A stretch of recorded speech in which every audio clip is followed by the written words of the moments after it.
Hello everyone, দিনটা ছিল বৃহস্পতিবার আর আমার ছিল একাদশী। ভোর থেকে ভীষণ গায়ে জ্বর এসেছে, মাথা তুলে দাঁড়াতে পারছি না, এমন একটা ব্যাপার।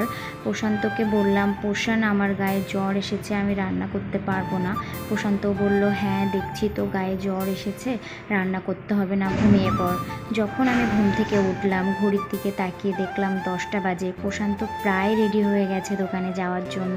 আমি বললাম, আমাকে 5 মিনিট টাইম দে। তার মধ্যে আমি ডিম সিদ্ধ, 2টো লেবু কেটে দিয়েছিলাম আর ডিম পোস্ট করে দিয়েছিলাম। ও সেটা নিয়েই চলে গিয়েছিল দোকানে।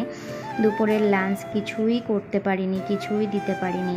শুধু আলু ভাজা করেছিলাম আর ডিম ভাজা করেছিলাম, সেটা দিয়েই বাবু আর বাবা খেয়েছিল। তারপরে প্রশান্ত চলে গেলে ঘরের বেডশিটটা চেঞ্জ করে নিয়েছিলাম, যেহেতু আজকে একাদশী তার জন্য। যদি একাদশী না হতো তাহলে বোধহয় সেটাও আমি করতে পারতাম না, এতটা পরিমাণে গায়ের জ্বর আর সাথে মাথা যন্ত্রণা। তারপর তো আমার দিদি ফোন করে বলল, কোনো কাজ করতে হবে না, স্নান করে ঘুমিয়ে পড়, একটু রেস্ট নে।